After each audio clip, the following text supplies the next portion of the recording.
All right.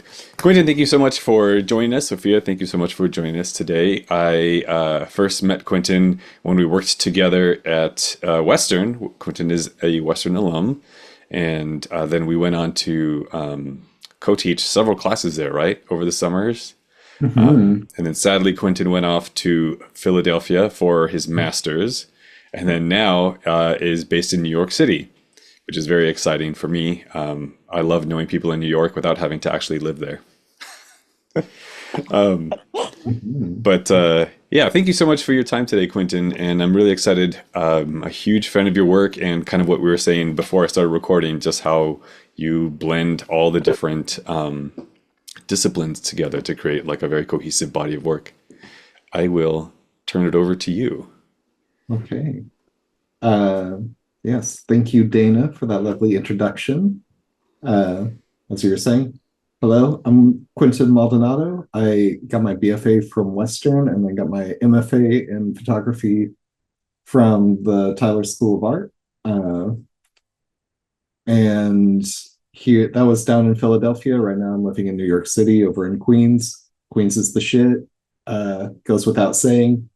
But Queen sucks. Go Brooklyn. I'm gonna ignore that just happened. But um yeah, just going to talk a little bit about my work, the history of my work and the process and everything.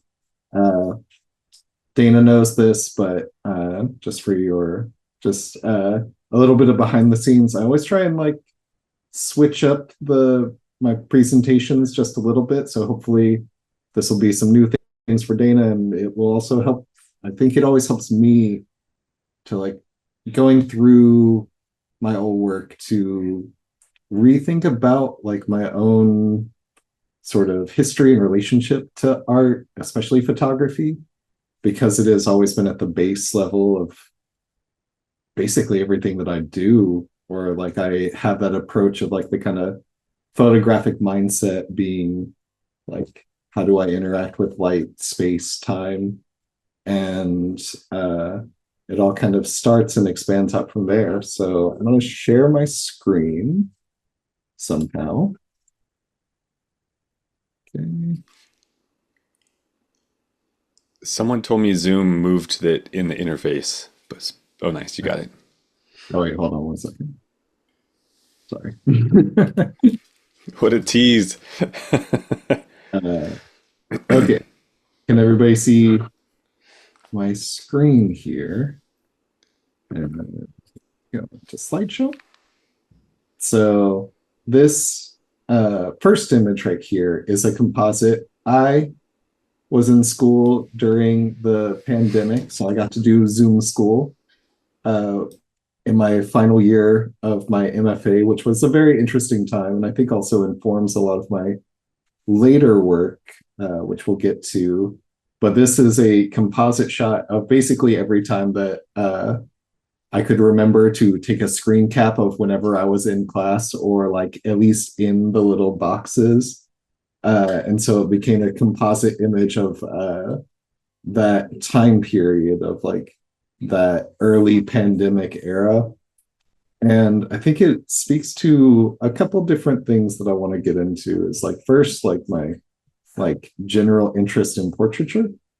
And portraiture for me, I always like to start here because it is so like when it comes to photography, I think it is really my first love. Like taking photos of people is just such a joy and a wonderful experience to learn a lot about myself as well as like to express others, but also like in that expression, uh, coming to different terms about what that is meant and like what my responsibility and roles are. And so this is an image of uh, there's a little behind the scenes image of a setup that I had created during my MFA, and which I was sort of documenting people behind like multiple layers of abstraction using old DV tape cameras, like handy cams, and through CRT TVs and I think it's one of those things that's always important to recognize is like just a few feet and a slight change of like the angle of the lens makes all the difference as to what a photograph means. Like you really are curating a world by the nature of the frame, or at least framing is the visual language in which photography uh, presents a story of the world. And so, studio portraiture, I think, being such a cornerstone of that practice for me, uh, is, I think, best expressed like I love doing just very, I don't know, it's not like the most inspired per se, to the extent that I love doing like classical lighting setups or very technical. Like it's a great way to sort of flex my capacities as a photographer because you have such incredible control and working with uh, different models, different people to be able to bring out something that is both in, I think it's a reciprocal relationship to a certain degree. Like you bring out something that you see in the other person, but the other person portrays something that is maybe also inside of you as a photographer. Or like it articulates a feeling. And I think that that's very like special. It's very powerful and connective. Um, and I mean, one of the things that I also love about portraiture, and especially like when I think about the legacy of portraiture, going back to something like the Renaissance portrait, is this notion of like there is a presence and subjectivity that really is so perfectly articulated in the way in which like Renaissance portraiture presents another in front of us. There's a type of reciprocal acknowledgement of another, which I think is very beautiful. It transforms like that 2D space, like the print plane and the photograph, or like the painting plane, like opens up this like third dimension of just like complexity and emotion. We feel like we're like actually seeing something that is deeper inside of the person than we can oftentimes feel when we stand in front of real people or like in people in our everyday. Uh, there's this kind of articulation of another person, like the subject. When we look at a really good portrait, we feel like their gaze and our gaze sort of interconnect, and all of a sudden like, we're seeing them, but we're also being seen. And so there's a psychological kind of like drama or fiction that is going on that is us, but also like imagining us and another. So there like is this process that I think is like goes into like the feeling of like being known or like knowing someone else through portraiture. And I think that that's different than a lot of the ways in which uh, portraiture as a, or at least like, how would you say, like images, like self images through a lot of like uh, social media or like these accelerated ways in which digital technologies have allowed us to sort of like speed up that process and turn our image into like the social image, which very acutely, but very like uh what's the word that I'm looking for? It's like it expresses like a very particular emotion or response to particular moment, but it doesn't really stay with us. It is designed in the same way that like social media feeds or like uh, this kind of flow of the internet is designed. It just kind of washes by.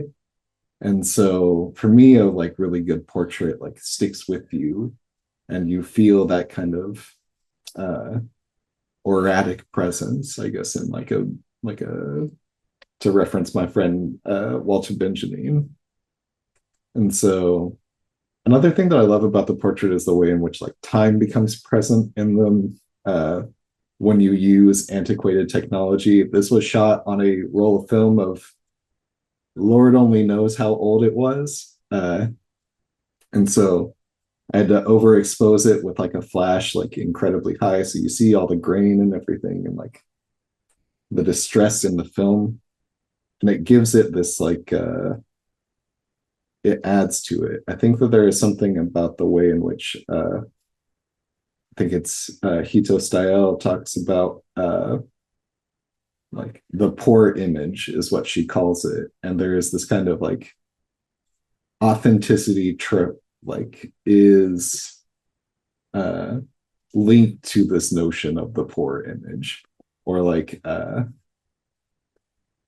language of authenticity is trafficked through this kind of presence and like ubiquity of the poor image because the lack of fidelity, it's the fact that it doesn't try and tell us that it's the thing itself, unlike your 4K 5K TV screens that look hyper real lets us know that it's like the tactility there is something that lends itself to our perception of like this was a real moment. It doesn't have that sheen or like the smooth glossiness of something that feels fabricated. This like So, tips in perfectly with the Super 8 discussions we were having.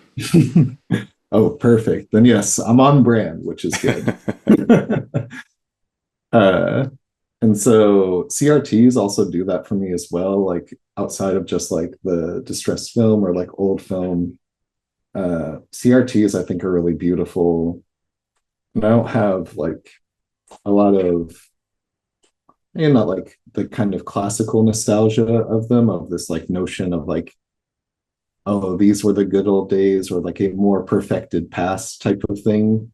But I think that if you dig into the past and like antiquated technologies are able to like uh, show us things about now that current technologies are doing or things that are so ubiquitous are doing.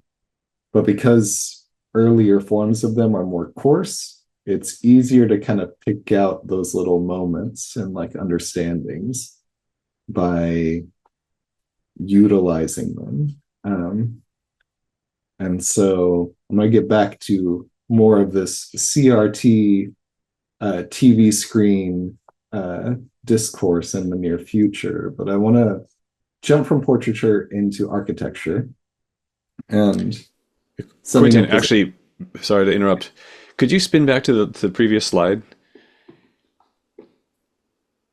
Yes. I think for the first time, kind of noticing the record pause button and how extra narrative that adds, or at least like, I don't know, metadata context. That's really beautiful. Do you find it difficult? Because that is like an unescapable thing you have to deal with, right? Like whatever the graphic interface is, like it's part of it. I guess you could have just like shot the screen without that or cropped it out or something, but like how do you engage with those or disengage, or is it just case by case? I think for me, it's almost like the same thing as when you have this is a very like showy old school photo thing, but like if you were shooting medium format or like large format, uh, one of the biggest flexes is to like leave the full frame. because it shows that like you're not trying to hide anything. Like you're like, this is the thing, and it was like, captured, and I present it to you. And I think for me that there is this kind of element of that photo authenticity that is maybe stuck in my brain, like a kind of showiness in the same way, but also this kind of element of it that like this exposes its like yeah, it's the fact that it is like handy cam, so and it's being on like the live monitor, uh so it's like integrated into the experience in this way that like uh it's almost like a stamp of some kind. Like I appreciate it in that way because it authenticates it in that moment. Like there is a real lens looking at a real thing, but we are like doubly abstracted away from it in that moment as well. So I think that that's kind of how I deal with it in that respect. Is that like leaving it on is uh, maybe like it's almost like a little bit of a love letter. It resists it, Nice. like it resists me in a way, which I appreciate. Like the technology fights back in that moment, and so I have no other choice but to compromise with it, not the other way around. Nice. Thank you. No problem. Uh, so architecture. We are all living in a built environment, which is a it is the reality of the situation that we find ourselves in, like just living in a society or being socialized in this way. And so I think because of that, like looking at the built environment, looking at architecture is really important to me. And I think it also like there's a few narratives that I like to draw out of like my relationship to documenting or taking photos of the like architecture and built environment. And so first one, this image here is like uh I was looking through my archives and I couldn't figure out if this was Tyler School of Art or if this was somewhere one of the buildings back in Bellingham. But I think that that kind of like speaks to my interest in the way in which institutional spaces have this kind of like there's an openness, but also like an emptiness to them. They're mass production, uh, and the kind of way in which like modern architecture and this like idea of like multi-purpose use is really like I spend a lot of time like as somebody who got an MFA in institutional settings, and so it's a thing that it's hard to avoid. Um, but it's like so there's that one end of like this kind of pristine openness that speaks to the institution, but there's also this like emptiness that I think is a really fascinating element to me for like uh,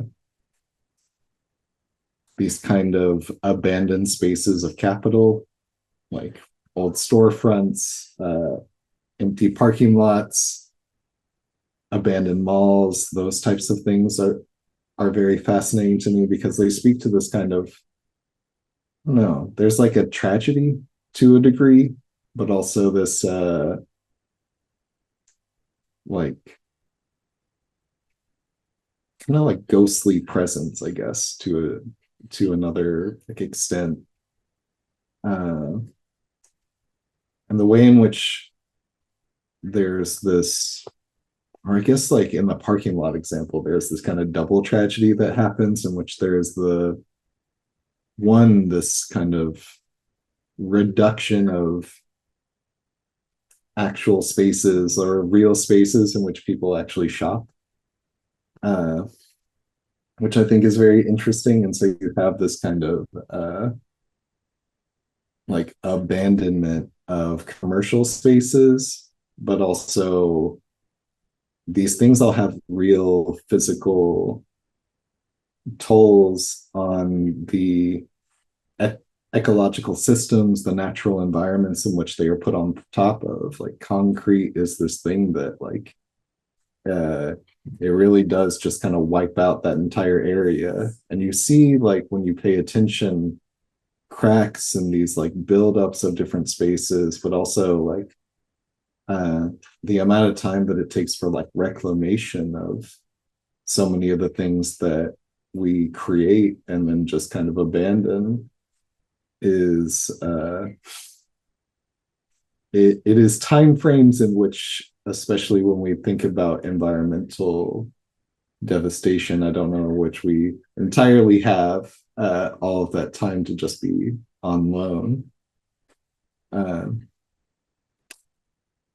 but there's also this kind of like element of like, I think if you're documenting architecture, especially in urban environments, like when I used to live in Philadelphia, you would see this type of scene all the time in which there's these like pop-ups of like single bedroom housing units that are all these like uh horrible developer core kind of like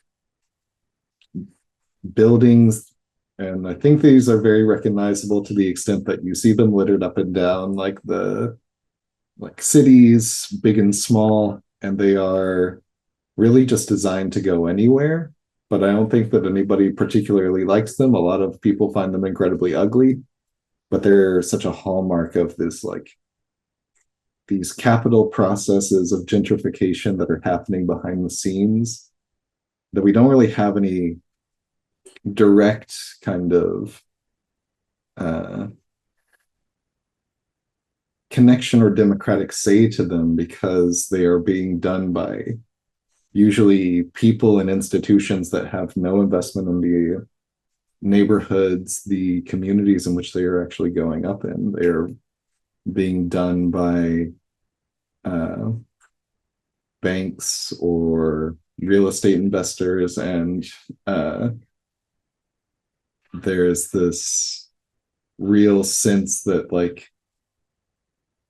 those capital forces sanitize and kind of obliterate genuine culture, communities, connections of people who live in these areas, and then replace them with just like seamless, could be anywhere USA kind of aesthetics. Uh, and so all of that is happening at the same time, which like you see things like this when you live in Philly or in New York. Way worse in Philly, I will have to admit, but this was like a giant ditch that was just left in front of like the or like up the road from my house. Uh, and I think that these types of things are like uh, on the one hand, like when you are city living, you just kind of have to get used to them. But like when you begin to pay attention to them, their presence is blinding. And so I think I wanted that to come out with this image as well. Um, there's also this is another like using like an incredibly old like almost like grimed over camera, like an old Kodak autograph. Um, I think the other thing about architectural photo in particular is that element of time and this kind of like fading. Like I think about so many of the photos, or like one of my favorite photographers is oh, what series was it? The theater series by Sugimoto. Like all of the photos that he took there, like none of those places exist anymore. And so there's this like highly haunted quality to architectural photography as the world changes over, because I think it's much easier to fake like eras or like looks if you're working with people and models, because we can so intentionally like change our portrayal and action. But whenever we're documenting the like the world, and like trying to take record of the things around us, it like changes our relationship. We kind of bookmark or stamp little moments. Uh, yeah. And Oh, so, can we go back for just 1 second? yeah. I love that photo and what you're talking about with the lens adding so much narrative, honestly. In the right hand corner, it looks like there's a face, like an animatronic cat or something. I don't know if you see that, but it just like I don't know. I Another thing to add would just be that like with things like this, you can what is that? uh, so this was like, I think I actually have this camera on hand. Um, so this was shot on this old school camera. Okay. And this has, you can see I put a piece of tape over the little like red glass that you would look into. And so Mm-hmm. as you turn it, it like does weird things. So like that's probably just light exposure, like a little trace, or it could be in the lens. I really don't know. This camera is so That's so pretty that trippy and wild. it does incredibly weird things. That's so much fun too. That adds a whole other element to having Yeah. that kind of yeah. Good catch. Thank you. Carry on. Okay. I know. I mean, if you ever see one of these are pretty easily come out. You can pretty easily come across them, actually. Worth the investment. Um, so installation art in my practice, very important. When I finish up at school, or at least for my undergrad, like when I finished my BFA, I kind of had to reorient my process to the extent that I was like, I was really riding on so much of the access that the institution allows you. And so I needed to find a different sort of like thing that wasn't as dependent on like certain elements of technology, like certain cameras or computer scanners and things that I didn't have access to at the time. And so I really got into doing these types of installation works, and like thinking a lot about the way in which the photo professor Garth Amundsen used to tell us that the one of the best things that you can do for your practice would be to find ways to take up lots of space in a gallery that breaks down into incredibly little space in your home. And so I really took that to heart and kind of got interested in certain materials, like things that are like originally supposed to be disposable, but also like so easily like breakdownable that I wanted to sort of elevate them in different ways. And so this was the first big installation that I did in grad school. This is called Blue Reminder One, uh, named after a favorite ambient artist of mine, Chihiro Takayama. And uh, I did a couple iterations of this work, and we'll see one of them later. But I was really interested in getting people to walk around in a circle and thinking a lot about like religious architecture and all these different themes that like I wanted to use, but also like elevating different things. And so these are like very cheap, like plastic streamer type of curtains. But they have this like beautiful effect when used in this way. And so kind of traversing that element of like the sacred and profane became a really interesting part of my practice during grad school. And while that last piece is all about like this kind of control and order, this next piece, Total Trash, it's much more about a kind of like chaos. I was really, I mean, uh, back in Bellingham, very into like noise, garage scene, like all that sort of stuff. And so this kind of became a type of love letter to that like explosive energy of like those types of more underground, kind of off the beaten path places. Also, the return of the CRT TV, obviously, gotta have that. But the I think that those types of elements in my work, or like the kind of like the movement back and forth between the two, is like a thing that I really like to showcase. I don't try and get caught up too much in one particular lane. I think it's important as artists to like uh, allow ourselves the room to sort of explore all of the possibilities of that kind of like emotional bandwidth in which we are capable of. And so jumping back into that more like minimal, austere kind of like relationship to things, this piece, uh, everything is somehow preserved, became like this was my final piece for grad school, like my thesis work. And so I was really interested in getting people to walk around in a circle. And so I made this kind of like paper lantern that had a bunch of motion detectors attached to it. And so as you would walk around it, it would kind of play music, or like the idea that was that it was supposed to play almost like a chord, but it actually kind of just like made these beautiful kind of like low swells. One of my friends said it reminded them of the way that the aliens talk in Arrival, if you've ever seen that movie.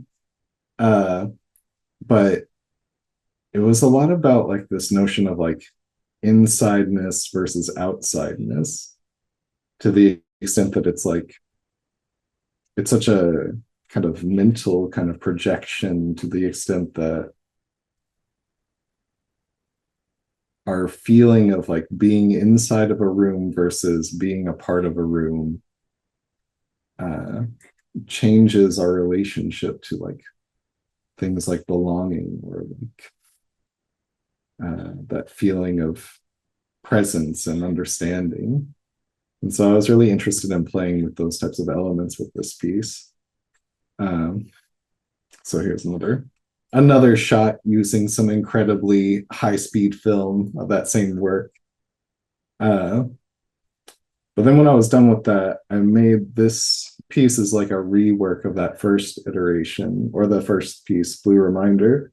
And I think that reworking is an important part of practice, to the extent that it allowed me to like really expand and create like multiple rooms, add in different elements of like video and sculptural installation. And so I think that it's something that like as artists, there can be a lot of emphasis on the idea that we need to like really be making new things, make new things all the time. Don't look back at your old work, and allowing yourself the room to like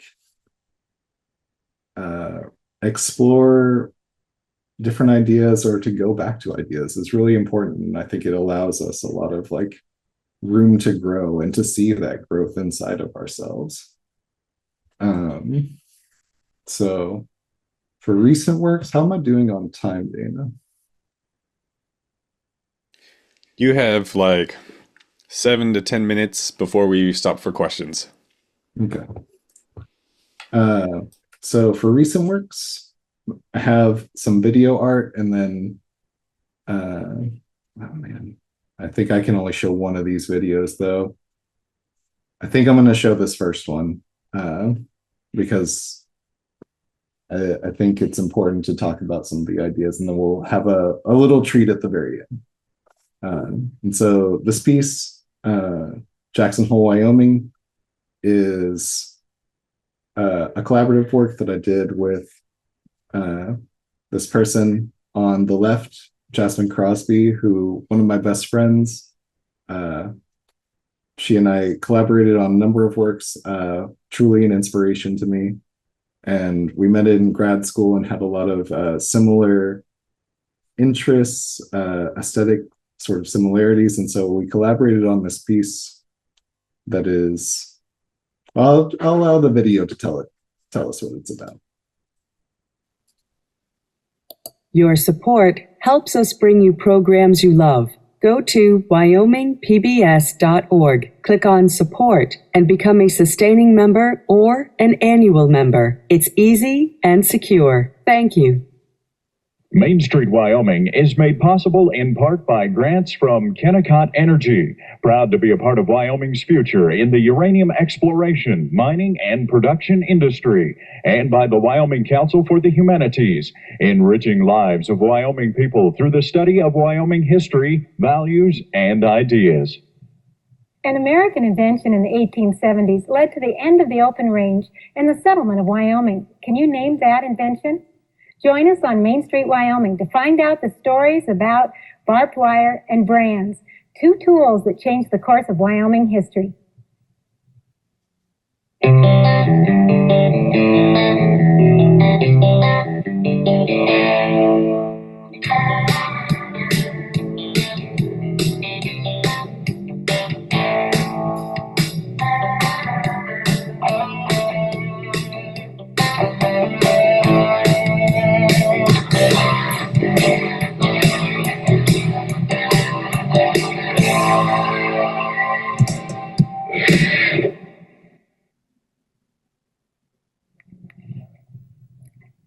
Welcome to Main Street, Wyoming. I'm Deborah Hammonds, and on today's program I have two sets of guests to share their expertise about barbed wire and brands. First, Joe Lawrence from Casper, one of our state's prime collectors of barbed wire, is with us. Later I'll be talking with Ann Noble and Bill Runner about Wyoming brands. Joe, we are surrounded with just a fraction of your collection of barbed wire. Can you tell me when barbed wire was first invented? Barbed wire was actually invented in the 1860s, but the true barbed wire, what they call a barb, was invented in the 1870s, and the first patent was 1874 by Joseph Glidden. So Glidden, that's the kind of barbed wire that we still use today? Yes, He invented the first barbed wire, had the first patent on it, and that's the one that was very popular then and is still popular today because it was cheap to make. And so that's what people were looking like. Before that, I guess, what was it about barbed wire that made it so necessary in the settlement of the West? Well, barbed wire, the reason it was invented is because, the government wanted people to come west and settle the land because there was lots of it.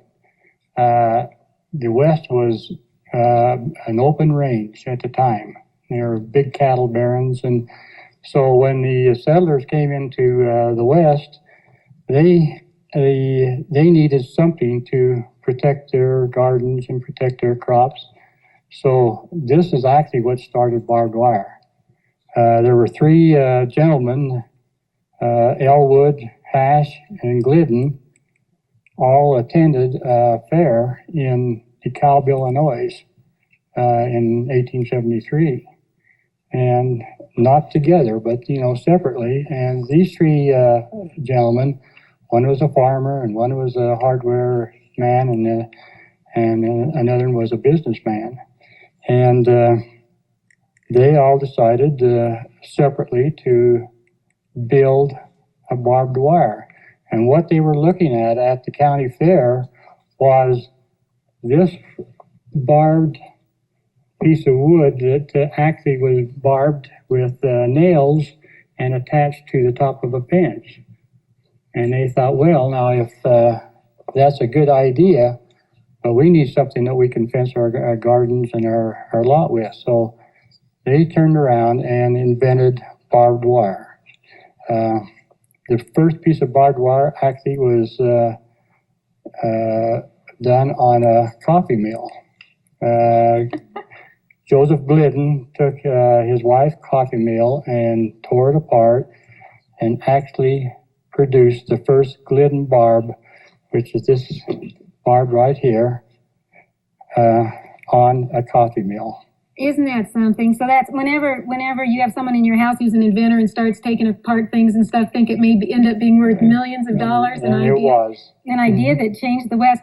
Well, you mentioned some of these. Now, I know in your collection that these are what you call your exotics. Are they your? They're the exotic.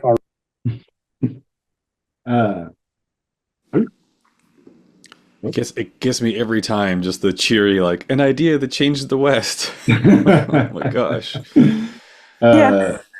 uh, yes, but I wanted to show this video because I mean, I think Jasmine and I have this fascination, one with the element of like history and the way that history like sort of it is this uncomfortable sort of like contradiction where there's this narratives that we tell ourselves about the nature of how we got here, and then there is the uh complicated, oftentimes hidden or intentionally sort of like buried elements of uh the violence and the way in which technology, and especially capture technology, these sort screens representing these kind of like surveillance cam, but also this discussion about barbed wire, which is itself also a type of capturing technology that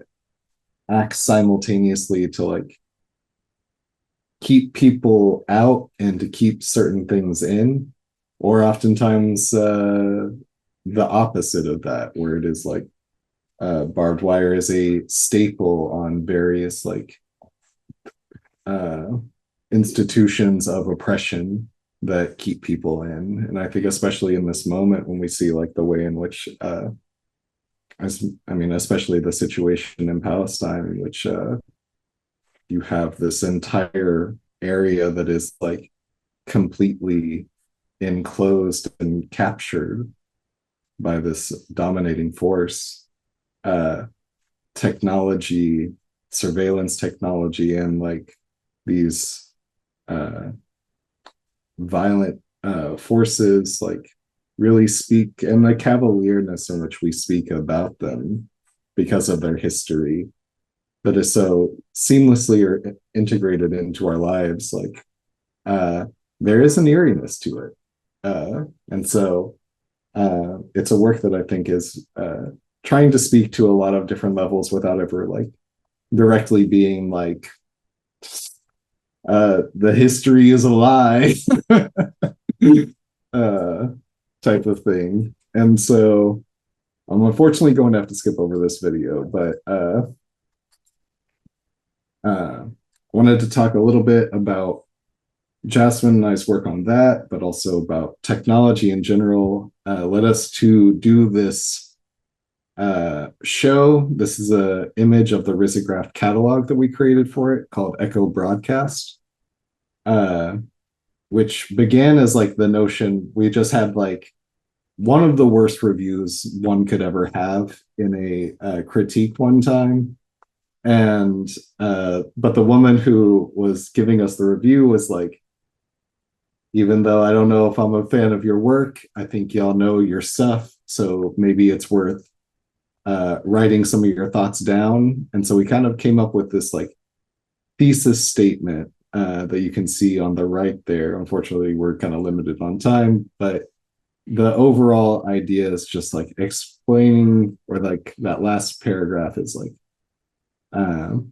trying to like investigate fear and reference to our complex relationships to the ubiquity of technologies. And when we started this show off, we had like just the word technophobia written down. And that sort of became like too limiting. And so we kind of had to expand it out. And so here's a number of the artists that were involved in the work. And then you can see some of the different pieces on the right there. The CRT TV once again making another appearance, but like I think that that's at the like being somebody who grew up maybe not as a digital native, but as somebody like so heavily informed by screens and the presence of screens. Like it's this thing that I keep going back to, is this like relationship to mediation, surveillance, being known, and then also like the kind of fetishistic nature of being a watcher. And so all of that, like coming together in this sort of multiplicity of artists that we brought together in this show, people from like various different types of backgrounds of like people working on different sort of mediums, like some people using the internet in incredibly good documentative like archival ways, but then other people like talking about the nature of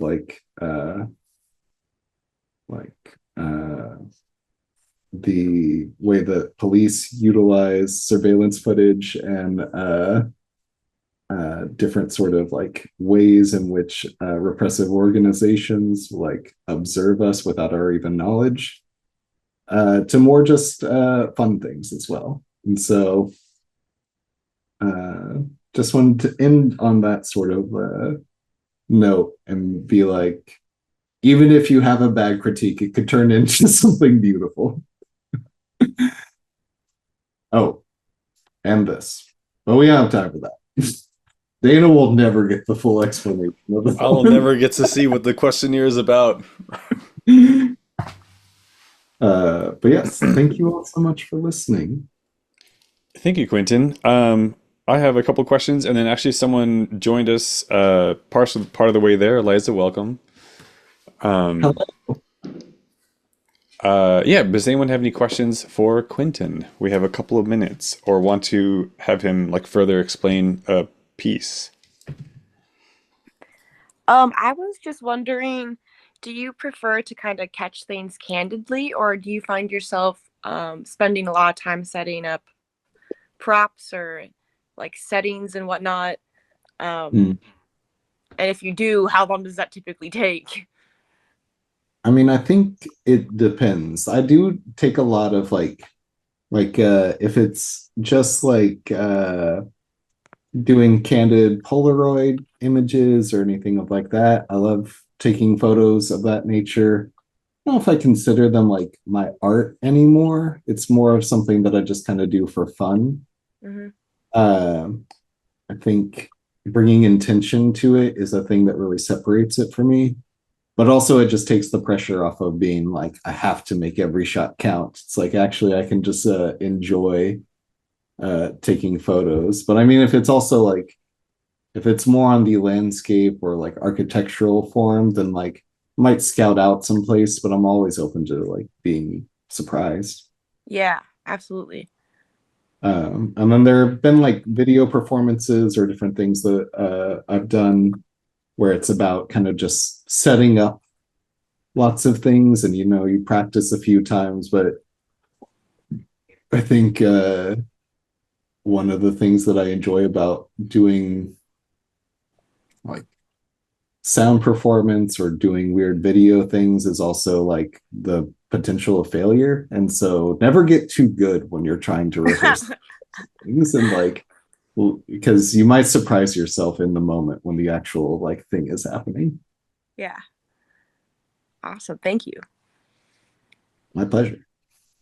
Hi, my name is Eliza. I came in late. I Hello. thought 6 p.m. Hi. I was just wondering, like, you showed like the old camera. Is that what you usually use for like taking your photos, or? No. Okay.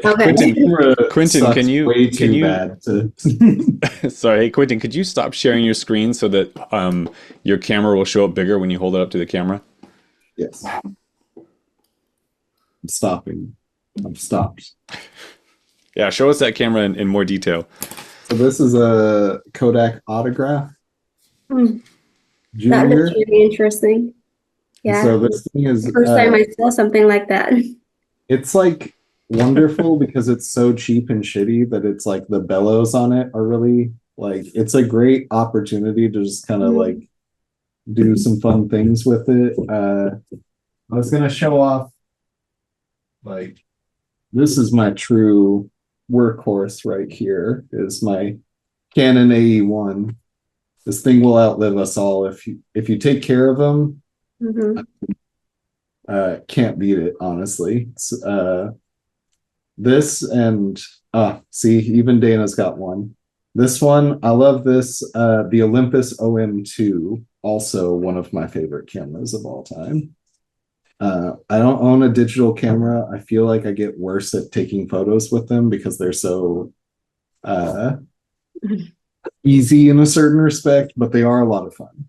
I also own a couple Polaroid cameras as well, but I would have to dig them out, unfortunately. What was the video shot on? Was that just surveillance footage you found, or was that something that you used? It was shot on, if you go to QuickTime, you can live screen record things, and we shot it on, or we like opened it up, and then it was similar. Man, I'll have to see if I can find this real fast, but we had like a system of like recording a laptop screen with a handy cam that went into a CRT TV, and then we set up our phones and different like right next to each other in like this whole like mousetrap contraption of screens looking in on themselves. And so it became this like entire thing was that we would like had to draw out like diagrams to be like, okay, and I think this one looks at this thing, the one looks at another thing. The original footage is found footage, or is that Yes. like a live traffic cam? Yes, there's a YouTube channel called, I'm gonna give it away right now, but so bleep this part out if you release this too much to the public, but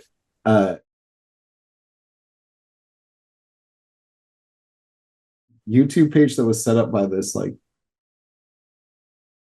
and so they just have a bunch of like live stream cams all around Jackson Hole, and apparently the people in the town love it for some fucking reason. But it's like hilarious to me because I go to it all the time. Almost all of the found footage video that I get is from just like popping in and like recording it on different ones like that.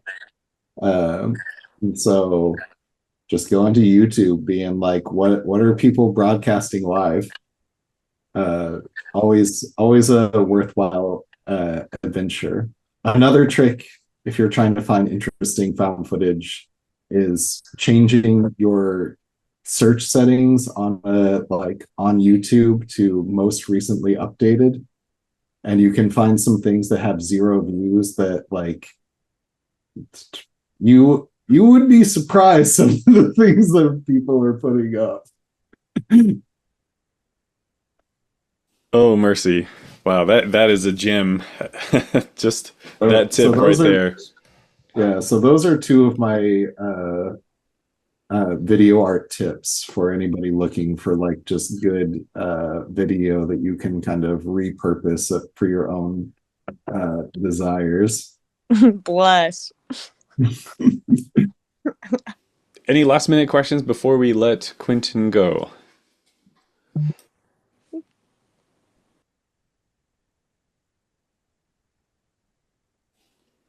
Quinton, do you have, it's been a while since I've been to your site. Do you have your portraits or some of your portraits on your website? I should, yes. Okay, cool. Yeah, let Eliza, me- you came in after you only saw sort of the weird video art, but Quinton is actually an exceptional portrait photographer, which is strange. Or I guess if you saw the whole thing, it wouldn't be so strange. But like, I always love the whiplash from like these incredibly just kind of, traditionally beautiful, well-lit portraits to like barren and sad capitalist parking lots. Yeah.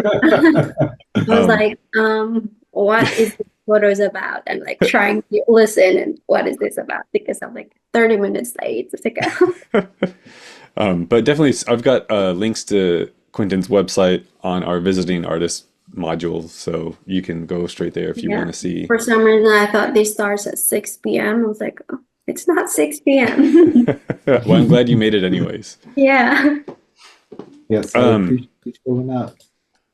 Cool. Yeah, I guess I'll just finish with that. Like, if you want to see more of Quinton's work, then check out his website. There's links to his Instagram page as well. And yeah, Quinton, thank you so much for your time today. I really appreciate it. I have seen your presentations before, but there's like a ton of stuff in here I haven't seen, so it was really exciting. Thank Yeah. you. Thank I you for mean, sharing. Yeah, uh, thank you so much. I really appreciate it. Yeah, feel free to reach out to me. I'm very reachable on Instagram usually because I'm addicted. But don't try and email me. You will not get a response. But I would do my best. Cool. Thank you, Quinton. That's very generous. My It's nice to pleasure. talk to you, Lisa and Sophia. Awesome. And Quinton, I'll talk to you again soon. Yes, nice talking to all of y'all. Thank Have a good you. night. You too. See ya.